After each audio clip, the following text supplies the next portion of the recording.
Salam dan bahagia kepada Bapak Fasilitator dan Bapak Pengajar Praktik calon guru penggerak Angkatan 8 Provinsi Nusa Tenggara Timur dan seluruh Bapak Ibu guru hebat calon guru penggerak Angkatan 8. Saya Brigita Nurak dari Kabupaten Sumba Barat Daya. Pada kesempatan kali ini akan menyajikan aksi nyata dari modul 1.4 yaitu diseminasi budaya positif pada rekan-rekan guru di SMK Negeri 1 Kota Tambolaka. Mari kita simak video selanjutnya. Bapak dan Ibu guru hebat SMK Negeri 1 Kota Tambolaka. Salam dan bahagia. Terima kasih untuk kesempatan yang sudah diberikan oleh Bapak Kepala Sekolah pada hari ini untuk saya melakukan aksi nyata diseminasi budaya positif. Materi ini yang saya pelajari di modul 1.4 pada program pendidikan calon guru penggerak. Pada siang hari ini yang akan saya bagikan adalah tentang budaya positif. Sebenarnya budaya positif ini di sekolah sudah kita laksanakan.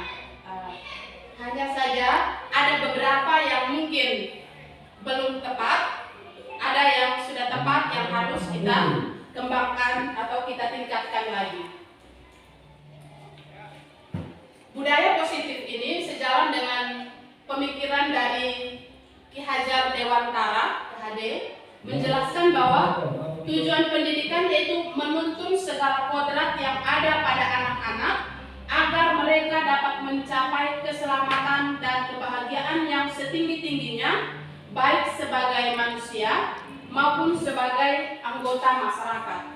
Oleh sebab itu, pendidik itu hanya dapat menuntun tumbuh atau hidupnya kekuatan kodrat yang ada pada anak-anak agar dapat memperbaiki lakunya, bukan dasar hidupnya, dan tumbuh kekuatan kodrat anak-anak tersebut.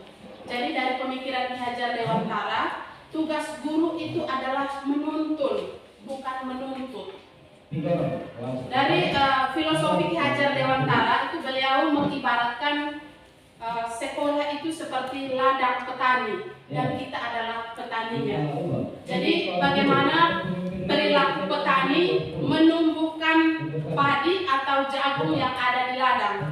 Kita tidak berharap padi akan tumbuh seperti jagung atau sebaliknya jagung seperti padi. Tugas kita sebagai guru adalah bagaimana caranya kita berdaya memperlakukan padi tadi tumbuh dengan baik di ladang kita, gitu. Jadi kita hanya berusaha supaya padi itu tumbuh dengan baik, menghasilkan buah yang baik. Begitupun halnya kita di sekolah. Sifat dari kita, perilaku kita sebagai guru, menuntun perilaku kodrat yang ada pada anak-anak itu agar bertumbuh untuk mencapai keselamatan dan kebahagiaan yang setinggi-tingginya. Itu menurut Ki Hajar Dewantara. Jadi pendidikan kita yang sekarang kurikulum merdeka itu berlandaskan pemikiran filosofi pendidikan dari Ki Hajar Dewantara. Pada siang hari ini topik yang hendak saya bagikan kepada Bapak Ibu sekalian yaitu yang pertama tentang disiplin positif dan nilai kebajikan universal. Yang kedua, teori motivasi, hukuman, penghargaan, dan restitusi. Yang ketiga, keyakinan kelas. Yang keempat, kebutuhan dasar manusia. Yang kelima, posisi kontrol guru. Dan yang keenam adalah segitiga restitusi. Sebelum kita mempelajari keenam topik tadi, kita bermain dulu. Berpasangan, dua-dua orang. Jadi satu orang terserah pilih pasangan. Lalu skenarionya satu orang genggam tangan sekuat-kuatnya seolah-olah di dalam tangan itu, di dalam genggaman itu ada barang yang sangat berharga. Ada barang yang sangat berharga. Tugas teman yang satu adalah berusaha dengan cara apapun agar teman yang menggenggam erat tangannya itu terbuka. Terserah caranya bagaimana sampai teman itu buka tangan atau tidak, terserah. Nah, ya silakan, kita punya waktu 4 menit. Terserah pilih pasangan ini, tidak ada.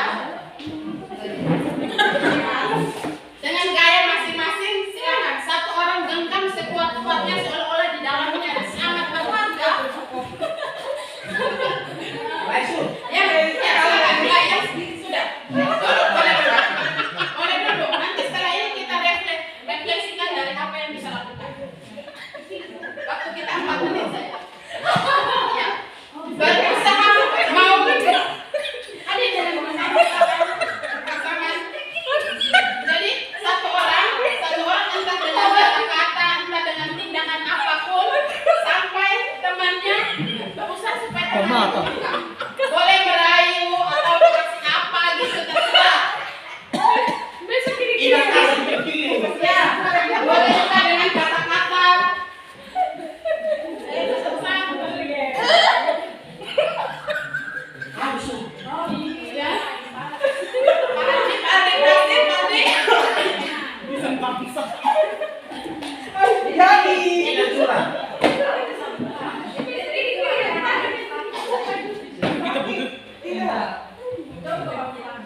Dengan teknik apapun silakan. Saya lihat semuanya sudah selesai. Ya, sudah ada aku banget.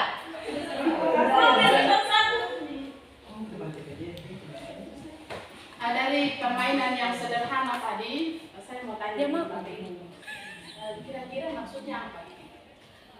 Siapa yang berhasil membuka tangan teman?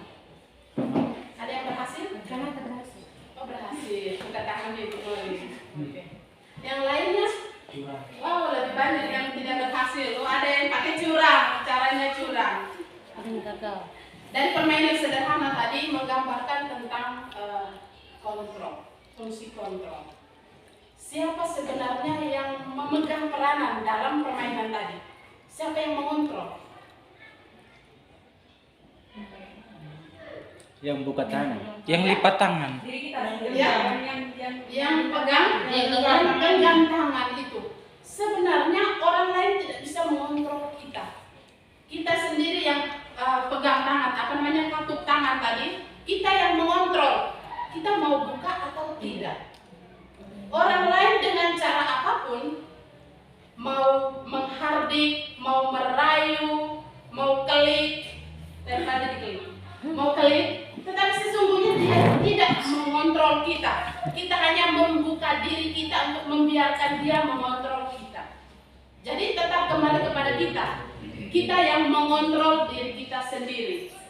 Jadi prinsipnya bahwa sebenarnya kita tidak bisa kontrol orang lain. Yang mengontrol itu adalah diri kita sendiri. Nah, jadi ada beberapa miskonsepsi tentang teori kontrol yang disampaikan oleh Diana Gosen, seorang psikiater, bahwa ada ilusi kontrol. Yang pertama, ilusi guru mengontrol murid. Ini sering kita lakukan, bahwa dengan kita mengontrol, kita berharap peserta didik kita akan berlaku sesuai dengan apa yang kita harapkan. Kita mengontrol mereka.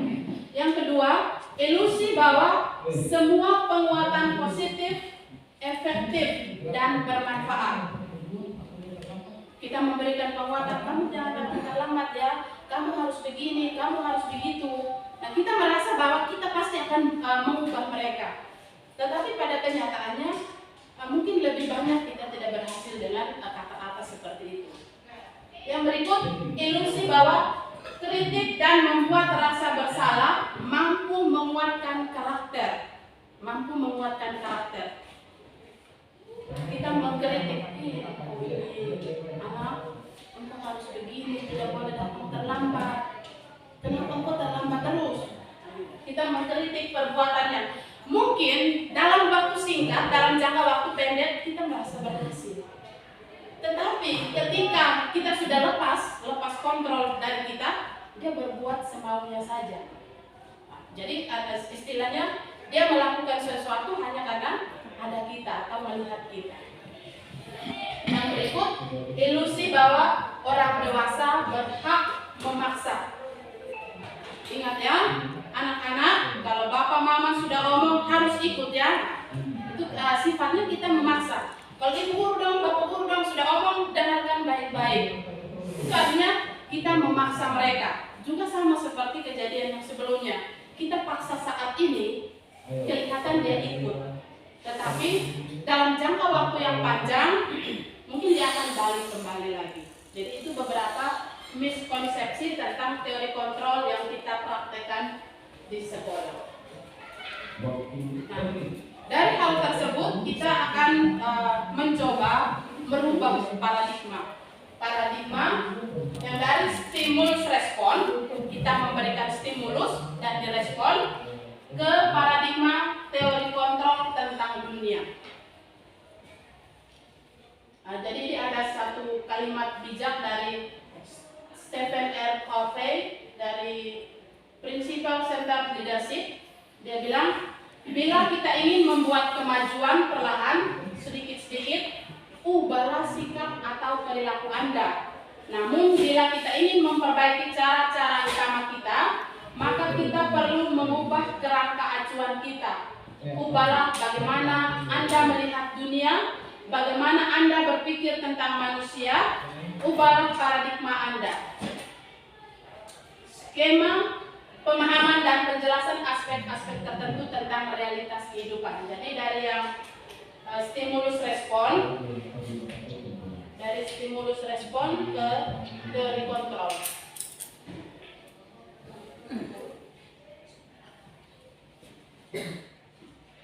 Jadi stimulus respon bahwa realitas kebutuhan kita semua sama. Harusnya realitanya bahwa kebutuhan kita memang berbeda. Kebutuhan setiap kita berbeda. Mungkin kita melakukan hal yang sama, tetapi tujuan yang hendak dicapai berbeda. Yang berikut, semua orang melihat hal yang sama. Dalam teori kontrol mengatakan setiap orang memiliki gambaran berbeda. Yang berikut, kita mencoba mengubah orang agar berpandangan sama dengan kita. Sering ini. Kita berusaha memahami pandangan orang lain tentang dunia. Jadi sifatnya kita bukan memaksa dia untuk berpikiran sama dengan kita, tetapi kita memberikan kesempatan dan memahami apa yang dia pikirkan tentang dunia. Yang berikut, perilaku buruk dilihat sebagai suatu kesalahan. Semua perilaku memiliki tujuan, hanya mungkin tindakannya yang keliru. Nah, di sekolah inilah peran kita. Anak-anak mungkin punya tujuan, hanya dia salah jalan. Tugas kita adalah meluruskan, bukan begitu tapi sebaiknya begini. Jadi kita tidak boleh yang seperti ini. Perilaku buruk itu dilihat sebagai sebuah atau suatu kesalahan.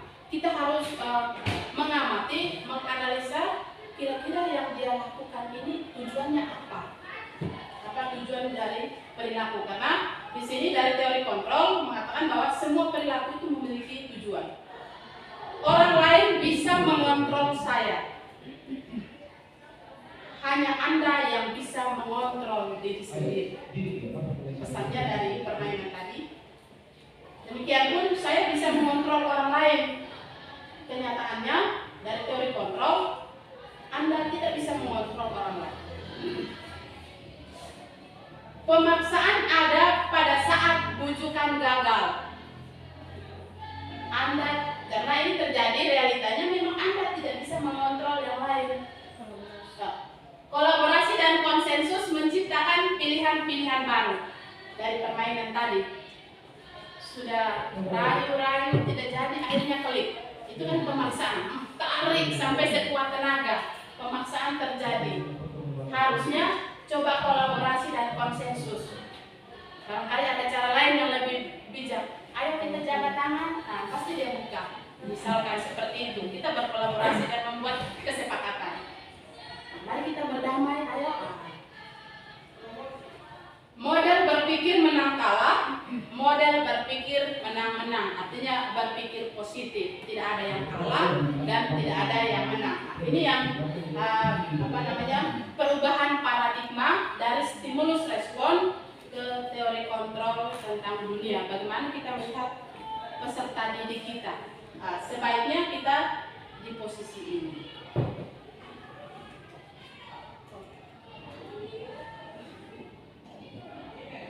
Saya yakin kita semua sudah sangat tahu apa itu disiplin. Bahwa disiplin itu berasal dari kata disiplina yang artinya belajar. Disiplin mengacu pada disiplin diri yang memiliki tanggung jawab terhadap apa yang dilakukan berdasarkan nilai-nilai yang diyakini. Jadi disiplin itu seharusnya datangnya dari diri. Datangnya dari diri yang memiliki tanggung jawab tentang apa yang diyakini, nilai-nilai kebajikan universal, nilai-nilai kebaikan yang berlaku. Dari kata disiplin, budaya disiplin positif di sekolah ini yang harus kita tumbuhkan atau kembangkan. Disiplin positif merupakan salah satu cara penerapan disiplin yang bertujuan untuk menumbuhkan kesadaran serta memberdayakan peserta didik tanpa penghargaan atau reward, ancaman atau hukuman. Jadi disiplin positif di sini tidak berlaku reward, ancaman, apalagi hukuman. Ini ada kalimat dari Ki Hajar Dewantara dan Diana Gosen.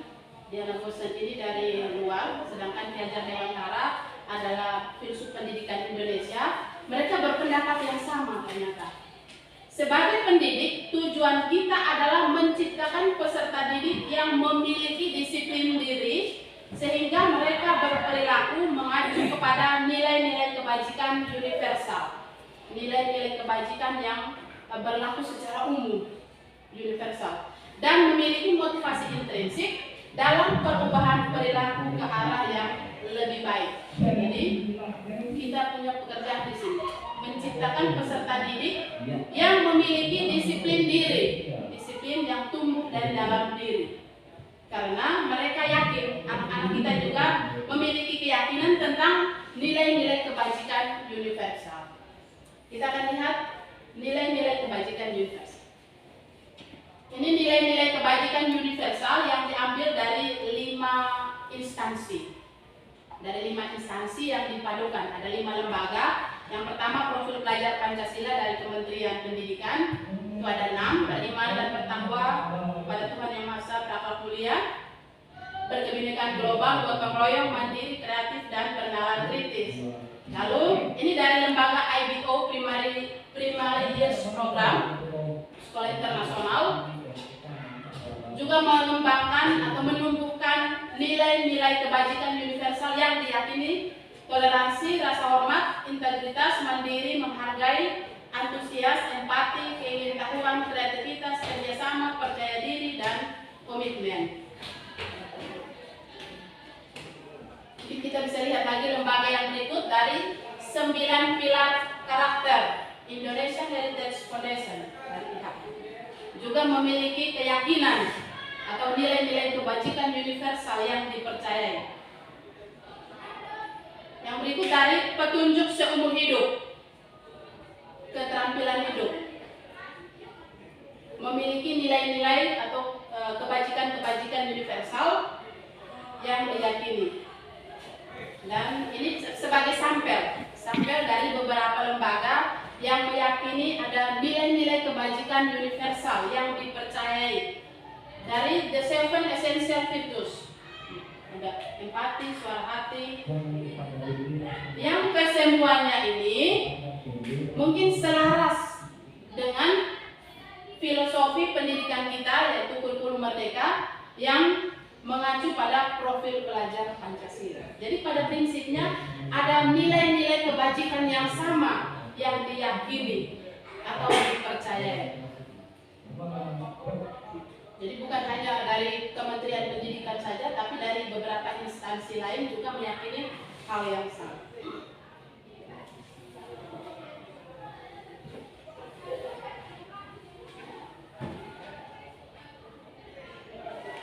Topik yang berikut adalah teori motivasi restitusi.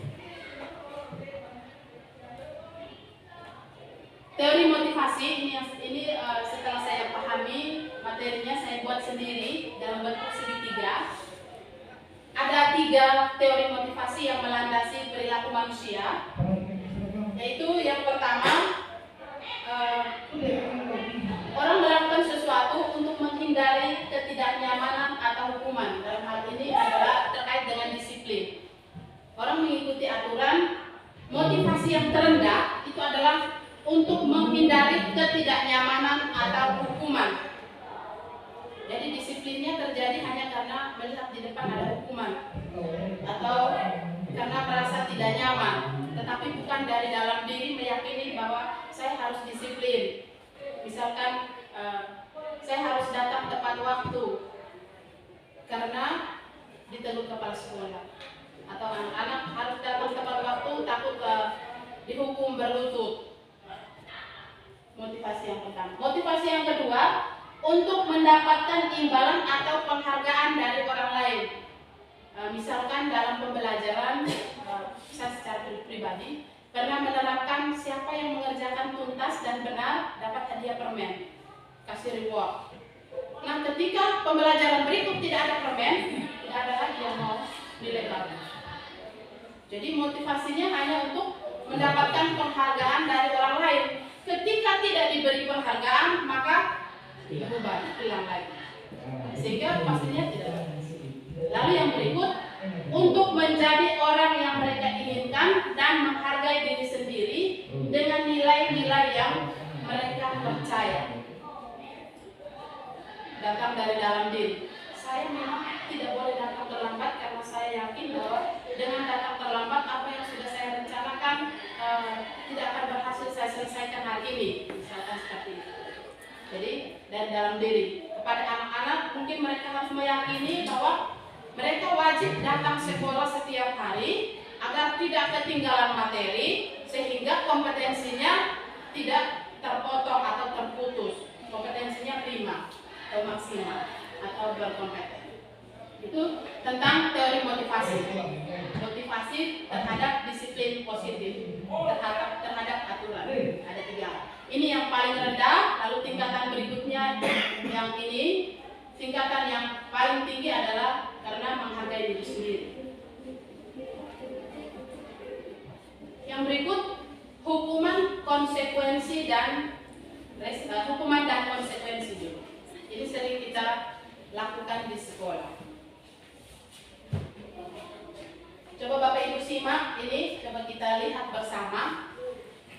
Misalkan ada kejadian mencatat 100 kali di dalam buku kalimat saya tidak akan terlambat lagi.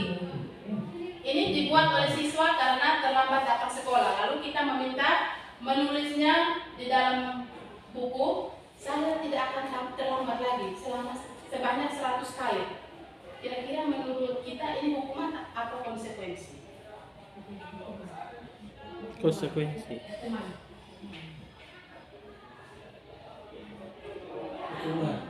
Kita refleksi.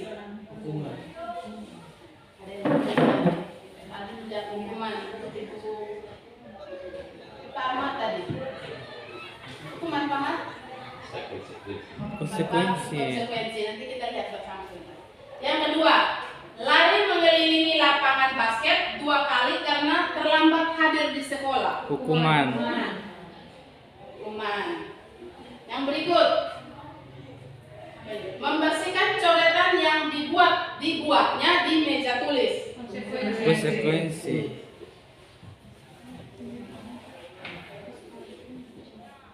Yang berikut, murid diminta untuk push up 15 kali karena tidak menggunakan masker ke sekolah. Ini Hukuman. di masa pandemi. 5. Menggantikan kertas tugas teman yang telah dicoret-coret. Konsekuensi. Yang keenam, berjemur di lapangan basket pukul 12.00 siang karena mengobrol dengan teman. Hukuman. Murid diminta bertelanjang kaki sepanjang hari karena tidak menggunakan sepatu sepatu warna hitam sesuai peraturan sekolah. Konsekuensi. Nomor 7. Hukuman saya. Hukuman.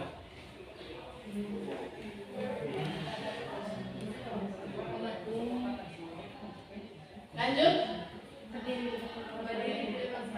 Nomor 8. Berdiri di depan kelas sambil mengangkat kaki satu kaki maksudnya. Hukuman. Mengangkat satu kaki karena tidak bisa menjawab pertanyaan. Hukuman.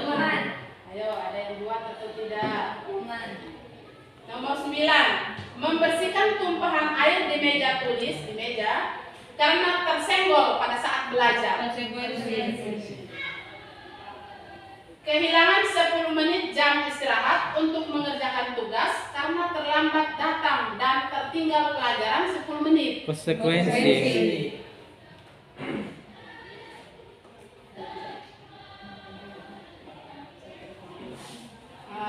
Jadi kita buat tampilannya. Poin pertama, mencatat 100 kali itu adalah konsekuensi. Iya. Ya, menulis di bukunya saya tidak akan terlambat lagi. Kenapa disebut konsekuensi? Bukan hukuman. Karena dia adalah bagian dari melakukan itu akibat dari apa yang Dia lakukan melanggar. karena dia menulis itu karena ada hal yang dia lakukan. Jadi ada peralihan di sesuatu yang dia langgar dari aturan sekolah, dia terlambat. Oleh sebab itu dia menulis saya tidak akan terlambat lagi sebanyak 100 kali di dalam buku. Jadi ada sebab dia melakukan itu. Oke, kalau misalkan hukuman ada penyebabnya? Ada juga. Ada juga kan? Iya. Karena Jadi ini hukuman atau konsekuensi? Konsekuensi. Oh iya, Bapak, silakan Kalau Bapak. saya ini kan aturan sekolah tidak boleh terlambat dulu, terlambat ada kena sanksi. Kesepakatan bersama tentang menulis. Jadi terima kasih Bapak.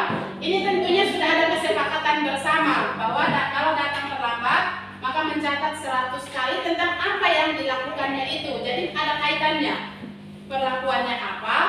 Konsekuensi yang diberikan apa? Harus cocok. Selaras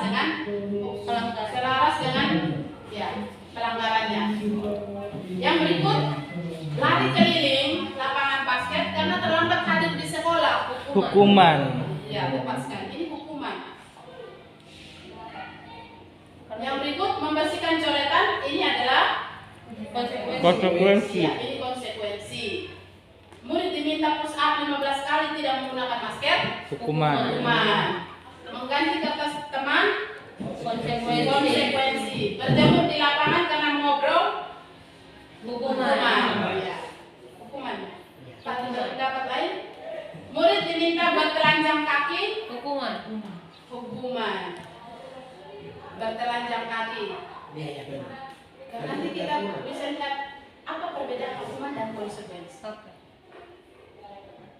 Mungkin ada Bapak Ibu yang sudah bisa membedakan dari kejadian ini sehingga sudah bisa menentukan oh ini hukuman, ini konsekuensi. Membersihkan tumpahan air. Konsekuensi.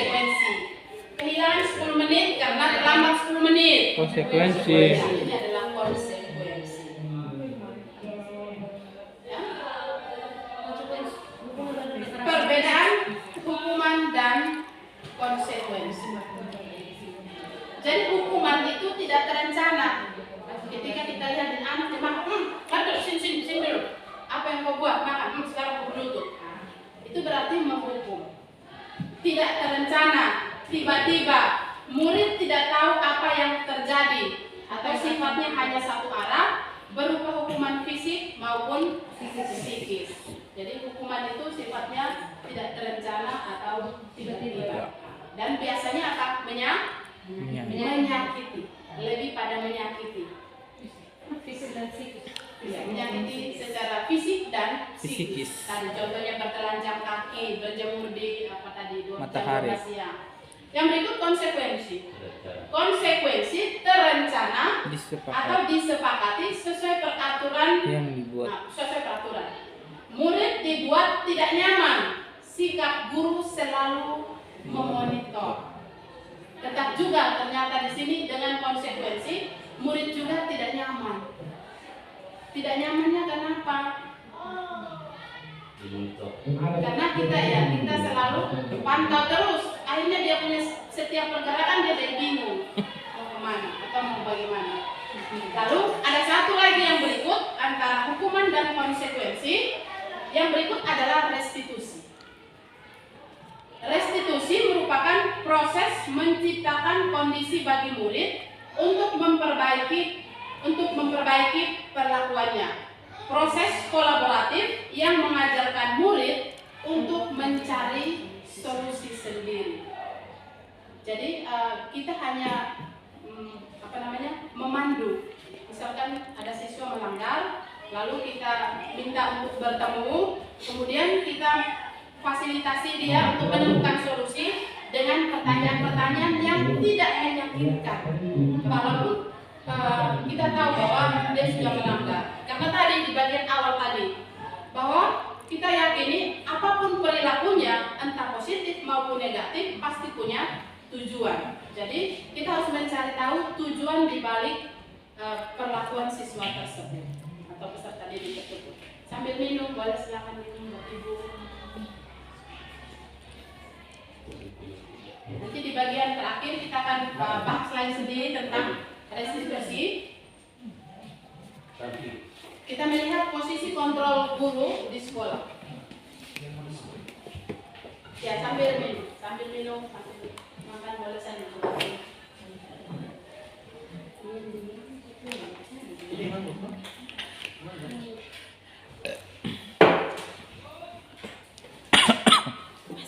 Kita punya posisi kontrol di sekolah yang sering kita lakukan dan kita akan refleksikan secara pribadi, kita berada di posisi yang mana dan seharusnya kita di posisi mana yang paling tepat, atau seharusnya kita berada di posisi apa.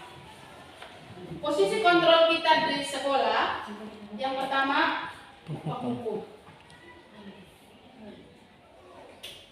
yang kedua membuat rasa bersalah. Saya kecewa sekali dengan kamu hari ini. Kenapa kamu buat begini? Pasti dia merasa bersalah. Tapi kita tidak memberikan solusi. Hanya stop di membuat dia bersalah. Yang berikut teman. Merasa sebagai teman. Nanti tolong bantu ibu ya. Sebentar ibu ada begini-begini. Ibu yakin kamu bisa bantu ibu. Tolong ya. Pemantau. Seperti tadi. Konsekuensi, sudah memberikan konsekuensi, lalu bersifat sebagai pemonitor, hanya melihat saja, tidak mengarahkan. Yang berikut sebagai seorang manajer.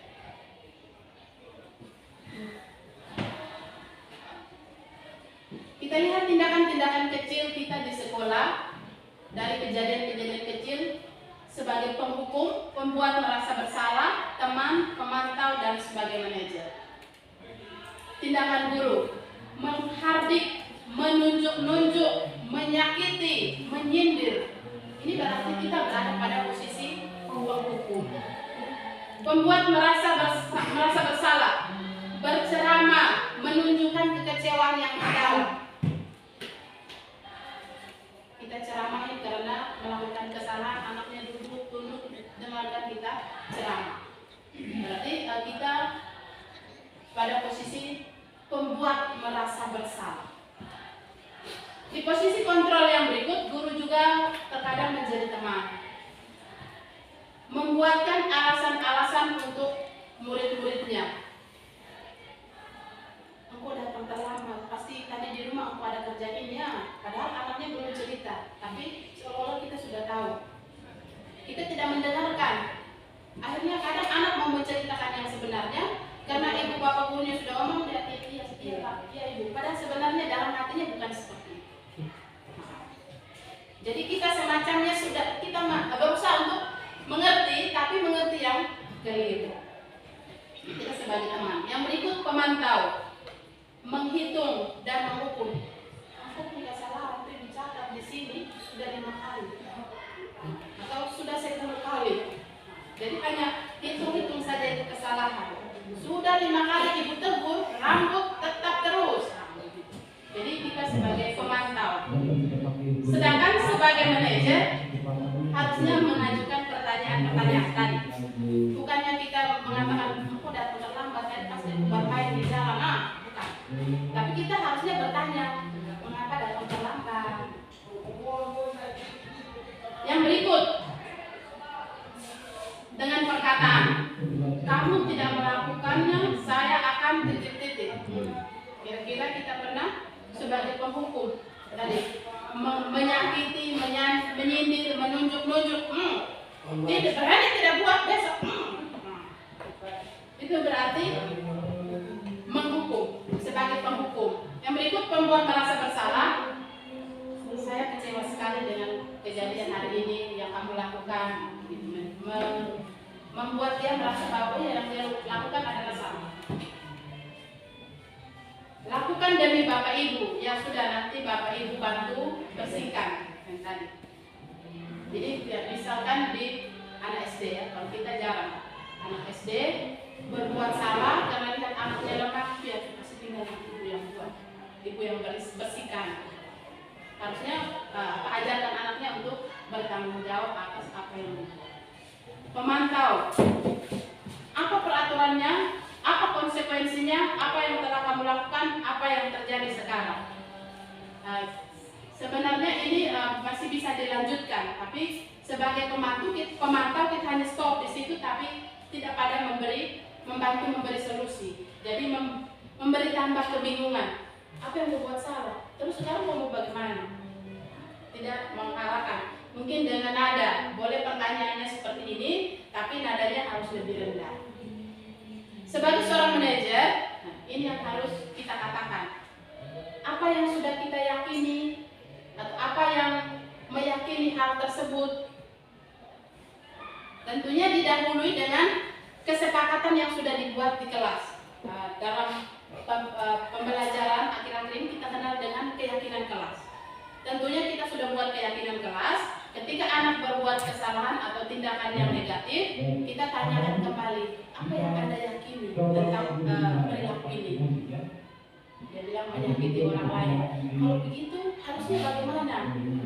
Itu sebagai seorang manajer.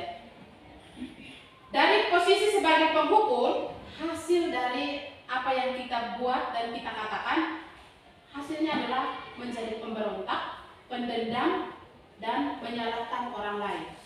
Nah, kalau kita hanya menghardik, menyakiti, maka hasil anaknya akan menjadi pemberontak, pendendam. Membuat merasa bersalah, menyembunyikan, menyangkal, berbohong.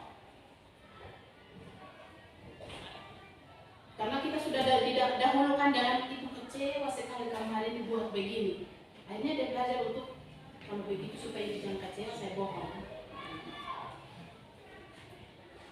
Teman, sudah pasti karena kita selalu berteman dengan dia, akhirnya dia ketergantungan. Saya tidak begini, nanti itu ibu bantu, nanti itu kamu udah bantu.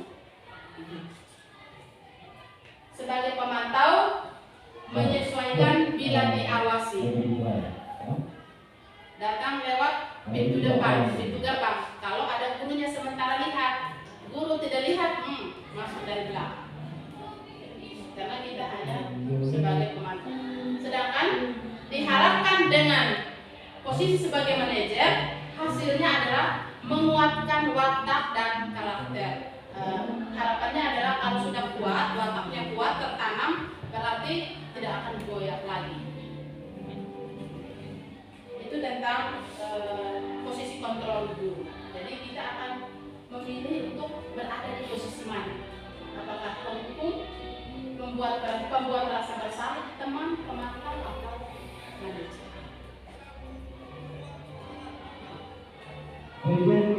Banyak.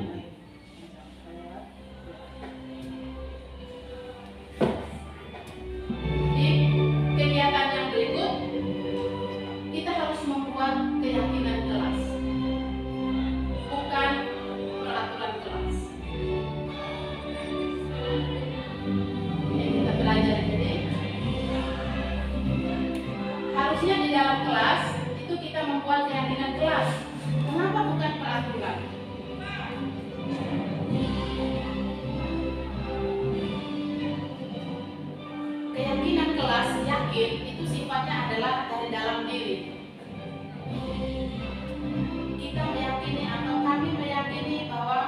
kita harus saling menghargai, kita harus saling menghormati.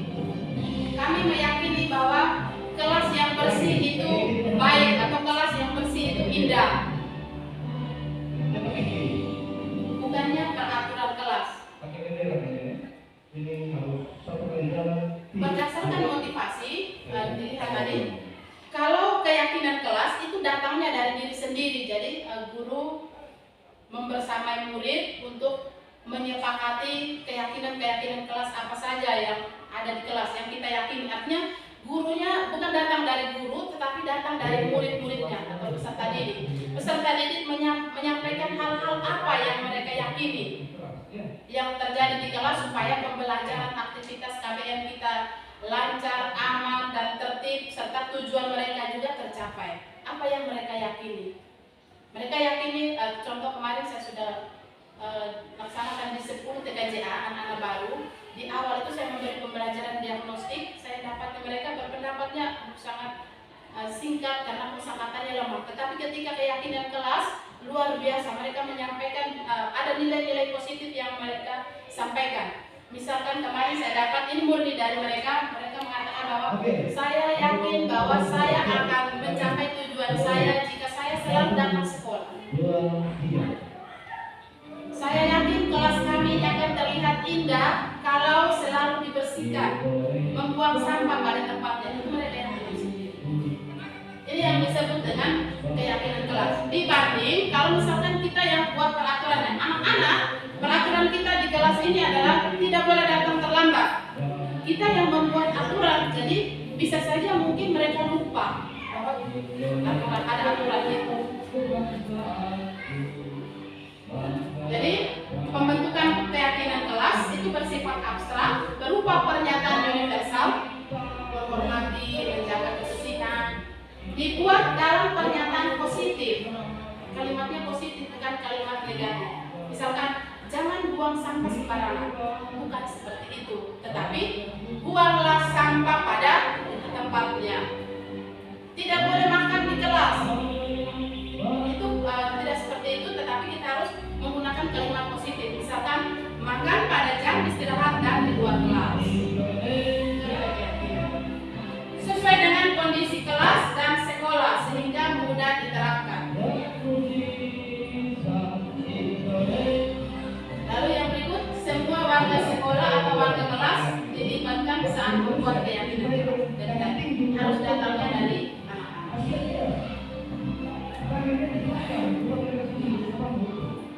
Itu tentang pembentukan keyakinan kelas. Poin yang berikut adalah segitiga restitusi. Tadi dari yang sebelumnya tentang restitusi, yaitu suatu proses dialog yang dijalankan oleh guru agar dapat menghasilkan murid yang mandiri dan bertanggung jawab. Jadi pola restitusi ini dilakukan sebagai konseling, mungkin ibu guru BK lebih paham, sebagai konseling atas perlakuan negatif dari anak-anak, peserta didik atau murid-murid kita. Jadi dengan metode segitiga restitusi diharapkan kita akan menghasilkan murid yang mandiri dan bertanggung jawab. Yang dimaksudkan dengan segitiga restitusi, tadi kita belajar di sebelumnya, restitusi itu kan berupa pertanyaan-pertanyaan yang dilakukan sebagai posisi manajer.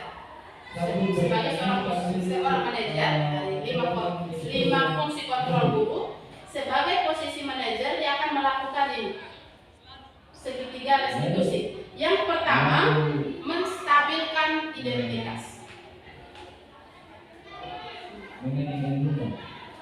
Menstabilkan identitas berdasarkan prinsip membuat kesalahan adalah bagian dari proses pembelajaran. Misalkan anak kedapatan main handphone ketika pembelajaran. Jadi dengan menstabilkan identitas, contoh, misalkan anaknya dipanggil, terus kita tanya dulu, tahu tidak ibu panggil kamu?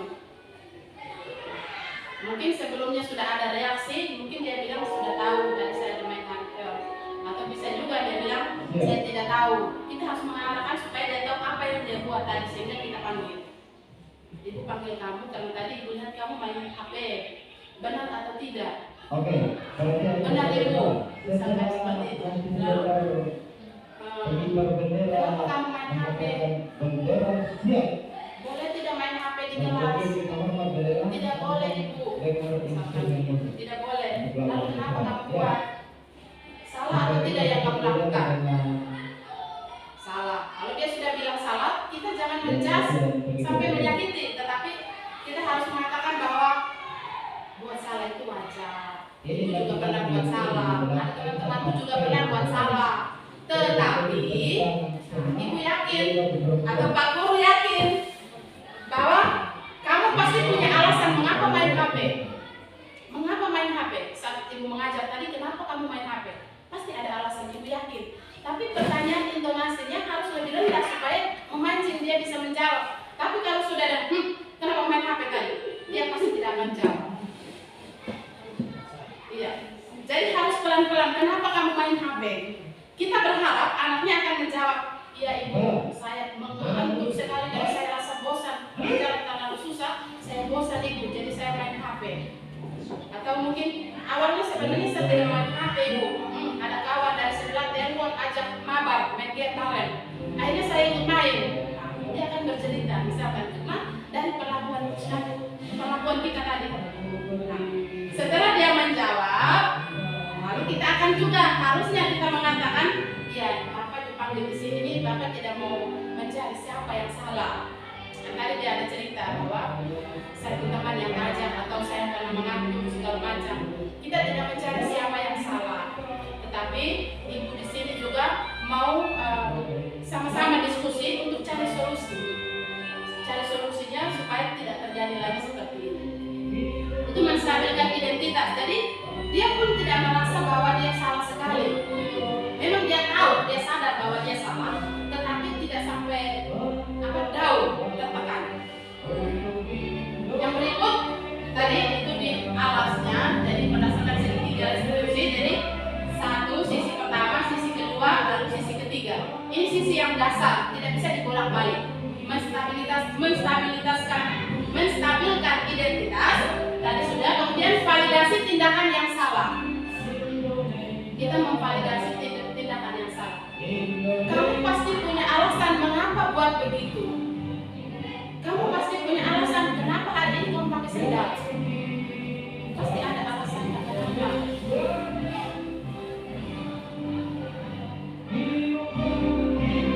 Atau kalimat-kalimat lain. Ini kalimat bagian validasi tindakan yang salah. Jadi ketika sudah panggil dia stabilkan identitas, lanjutannya adalah validasi tindakan yang salah. Kita menggunakan kata-kata ini atau kata-kata ini yang diharapkan kita gunakan. Kamu melakukannya karena mempertahankan sesuatu yang penting bagimu, misalkan kedapatan bakal lain. Setelah dipanggil, dia sudah ngomong bahwa dia punya kesalahan itu, lalu kita menguatkan kembali. Ya benar, kamu lakukan itu karena kamu mau membela diri, padahal dia sudah pukul orang. Kamu melakukan itu karena kamu mau membela diri, tapi menurut Bapak ada hal lain yang lebih penting yang bisa kamu lakukan, hal lain yang lebih baik yang bisa kamu buat, tidak harus dengan cara itu. Validasi tindakan salah.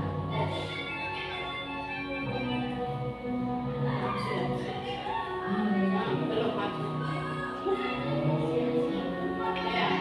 Yang berikut belum. Tahap yang berikut adalah menanyakan keyakinan. Maaf, di slide-nya tidak tampil. Menanyakan keyakinan. Jadi sisi pertama, sisi kedua, sisi ketiga, menanyakan keyakinan. Setelah kita sudah stabilkan, dia juga sudah ngomong alasannya, kita tanyakan kembali dari kejadian tadi yang kamu alami, yang kamu lakukan, kira-kira keyakinan apa yang belum kamu tunjukkan, yang sudah kita sepakati. Kan kita sudah buat keyakinan kelas. Misalkan kasus main HP tadi, kita berharap dia akan menjawab keyakinan saling menghargai, menghormati. Oke, baik, terima kasih kamu sudah ingat keyakinan kelas yang sudah kita sepakati. Lalu sekarang menurut kamu untuk memperbaiki situasi tadi kita sudah mengganggu teman karena main HP, teman di samping terganggu. Kira-kira menurut kamu apa yang harus kamu lakukan untuk memperbaiki situasi tadi? Dia bilang minta maaf di gurunya, lalu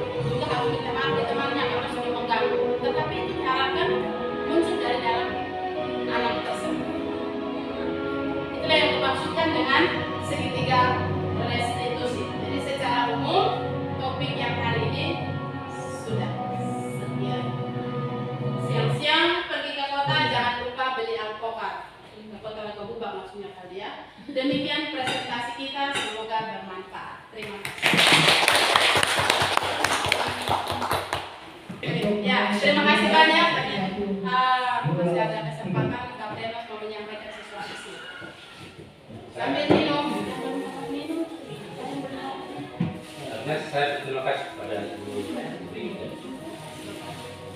Walaupun saya mengajar nama pada anak yang baru yang terkait dengan diseminasi dan belajar menghargai. Nah, kalau saya teliti tadi celah perkara yang disampaikan tadi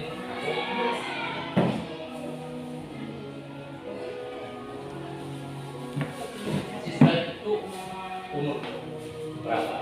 Bisa PAUD, bisa TK, bisa SD, dan bisa SMK. Kalau SMA beda dengan PAUD. Kebanyakan menjaga perasaan. Kalau yang sudah dewasa, tinggal SMA, dengan SMK, dia sudah tahu yang baik dan tidak. Dia sudah tahu yang baik dan tidak. Maka biasanya saya lakukan. Saya mas bertahun sebuah kesepakatan. Itu masih HP. Ketika pada saat saya mengajar, saya tidak melarang kalian bawa HP, tapi sepanjang saya mengajar, HP saya tidak suruh matikan, tapi saya dulu yang saya jangan dengar. Atau kita mau jangan dengar. Katakan online itu kesepakatan pertama. Jadi sudah disepakati, mereka sudah tahu demokrasinya terjadi. Lalu yang berikut, saya itu belajar tentang kenapa dengan empati. Yang pertama itu telah artinya kita beri kesempatan siswa itu belajar sendiri, mencari tahu sendiri, tapi ada referensi yang kita berikan. Mereka mencari tahu. Lalu juga apa yang mereka baca, apa yang mereka lihat, apa yang mereka dengar, mereka harus teliti dulu. Apakah benar atau tidak? Sesuai kebutuhan saya atau tidak? Kita teliti. Setelah itu mereka kata dengan cara seperti yang ibu sampaikan tadi. Saya pernah sampai kemarin menyampaikan apa yang mereka hendaki. Kata mereka tidak banyak. Saya tadi kesempatan buat kalian bisa kata menulis apa yang mereka sudah baca, apa yang mereka sudah kata tadi. Lalu yang terakhir itu setelah menulis mengkomunikasikan kepada pihak lain, menyampaikan. Kalau orang dewasa, pada saat mengucapkan antara siswa, antara teman, antara guru, lalu di dalam saya sampaikan ketika kita komunikasi di sini tidak ada warna biru di sini. Maksudnya bukan pengadilan. Di sini kita tidak menemukan yang mana yang benar dan salah. Di sini tidak berbagi pengetahuan. Salah tidak boleh ditertawa. Benar, jangan terlalu disanjung karena pasti jatuh. Kita di sini sama-sama mencari ini. Kami guru, ya kamu lihat kami guru banyak yang malas membaca. Bisa betul. Sampai di sini dibaca sedikit banyak yang baca. Sama dengan kalian, kita sama-sama belajar. Nah, dengan demikian apa yang disampaikan. Semoga kita ke depan mengikuti arah agar kita sampai menjadi jadi tentu menjadi ya terima kasih. Terima kasih banyak Bapak atas refleksinya. Barangkali ada yang mau berbagi refleksi? Saya Oke, terima kasih Pak Agus, silakan. materi bagus sekali yang menurut saya ya itu sih apa yang dilakukan yang sesuai dengan apa yang tadi penjelas menyampaikan bahwa ini salah ini tapi lebih banyak itulah yang seperti yang kita harus lakukan. Kalau tidak seperti itu kita melihat dari karakter anak-anak juga sebenarnya kembali lagi ke anak-anak ini. Nah, karena memang betul bisa kita terapkan seperti itu. Tapi apakah anak itu bisa ikut atau tidak? Oke lah, dia mendengar saat besok kalau dilakukan lagi, yang jelas pasti berbeda dengan kata nasihat dengan harus kita aturan. Pada kemarin saya bawa aturan di kelas untuk mata pelajaran di pelajaran tahu di kelas saya, itu saya apa tadi? Keyakinan dan peraturan. Saya banyak di peraturan. Kalau tidak seperti itu, maka siswa yang sendiri akan harus tahu. Mungkin dengan pelan-pelan seperti ini, yang mungkin kalau semakin siswa juga kita memberikan penguatan dan itu mungkin bukan peraturan lagi tapi keyakinan. Dengan sendirinya siswa itu sadar sendiri. Contoh, melihat sampah, dia sendiri dia mengangkat. Terkadang siswa ada di bawah meja, oh bukan saya yang makan, tapi ada di bawah mejanya. Terus sekarang biar dia mengangkat mereka. Itu kan sudah kita membuat peraturan. Kalau tidak begitu buat peraturan, oke. Kalau siapa yang buat di situ, catat siapa yang buat atau apa supaya kita tahu siapa yang buat. Untuk peraturan kasih hukuman. Jadi sudah maksudnya itu kan. Tapi kalau berbicara keyakinan dulu, semua siswa ini saya kata biar dia kudu diminta doakan. Nah itu jadi saya lebih banyak yang peraturan. Jadi mungkin ya seperti itu saja. Semoga yang pelan-pelan karena sini lebih harus keyakinan daripada kita harus membuat peraturan. Kalau kita membuat peraturan sama dengan sesuatu terlalu hidup, takut dan terlalu ini. Terima kasih Pak. Saya berbalik sedikit terkait apa yang disampaikan oleh Pak Aldi itu tepat sekali. Jadi sebenarnya keyakinan kelas itu ada prosedurnya. Tidak sekali jadi, bisa sehari, 2 hari, 3 hari. Intinya kita harus melibatkan anak-anak semua berkolaborasi. Jadi keyakinan kelas benar sekali itu awalnya muncul dari peraturan-peraturan. Jadi kita minta anak-anak mereka betul yang Pak disampaikan. Mereka sendiri yang akan menyampaikan. Intinya jangan dari kita. Mereka akan menyampaikan bahwa tidak boleh membuang sampah sembarangan. Ini bahasa mereka. Yang dalam tanda kutip ini adalah sebuah peraturan. Kita kumpulkan semuanya dari setiap siswa yang ada di kelas. Pasti kita dapatkan banyak peraturan.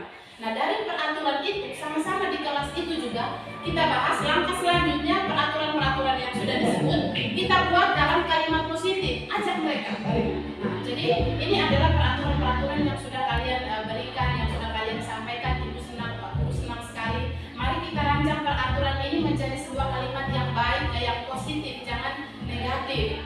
Jadi membuang, nanti kita tanya mereka akan tahu. Saya sudah praktek kemarin di situ. Membuang sampah pada tempatnya. Sudah, itu tahap kedua. Tahap ketiga, kita tanya nilai kebajikan apa yang didapatkan dengan membuang sampah pada tempatnya. Mereka akan bilang kebersihan. Nilainya adalah kebersihan, kenyamanan, keindahan, kerapian. Itu dari satu peraturan saja. Nah, masih ada tahap berikutnya dalam keyakinan kelas. Jadi setelah mereka sudah tentukan nilai kebajikan universal, kita juga perkuat mereka. Siapa sih yang tidak suka bersih? Siapa yang tidak suka indah? Nah, kalau semua suka, semua semua suka indah, rapi, bersih. Siapa yang tidak bisa bertanggung jawab untuk kebersihan? Siapa yang tidak bisa buat kelas ini jadi bersih? Pasti juga tidak ada yang angkat tangan. Jadi memang harus melalui komunikasi, diskusi yang membutuhkan waktu. Tidak sekali kita langsung di depan 5 menit peraturan kelas jadi atau keyakinan kelas saja. Jadi harus melibatkan mereka. Lalu tahap berikut lagi masih kita analisa bersama. Analisa bersama itu ada namanya, saya tidak sajikan tadi, namanya model Y, huruf Y, model dan model T. Model Y itu saya tulis contoh satu model Y, berarti ada 3 poin, 1, 2, 3. Yang di sini terlihat dengan kita membersihkan, keyakinan kita menghargai kebersihan atau menjaga kerapian dan kebersihan kelas, apa yang terlihat? Jangan akan bilang kita lihat kelas rapi, kelas bersih, tidak ada sampah di kelas. Itu adalah hal-hal yang terlihat dengan kita melakukan keyakinan tadi. Apa yang terdengar? Jadi ini kan jadi budaya yang menjadi kebiasaan hari-hari. Di kelas ini apa yang akan kita dengar? Akan ada anak-anak yang mengatakan bahwa jangan buang sampah di situ, harus ke sana. Itu ada perbincangan di antara mereka. Model dia terlihat, terdengar, perilaku apa yang akan mereka tunjukkan. Perilaku yang dapat mereka buat adalah ketika mereka makan, mereka buang sampah pada tempat. Jadi itu harus dianalisa, bukan sama seperti peraturan yang kita masuk kelas lalu sudah kita. Peraturan pertama, anak wajib datang tepat waktu, tidak. Jadi melalui beberapa proses yang harus dilakukan. Tapi yang Aldi buat sudah benar. Dari peraturan yang sudah dibuat ini, nanti lalu dirancang menjadi kalimat-kalimat positif yang ada nilai kebaikan yang selanjutnya disebut sebagai keyakinan kelas.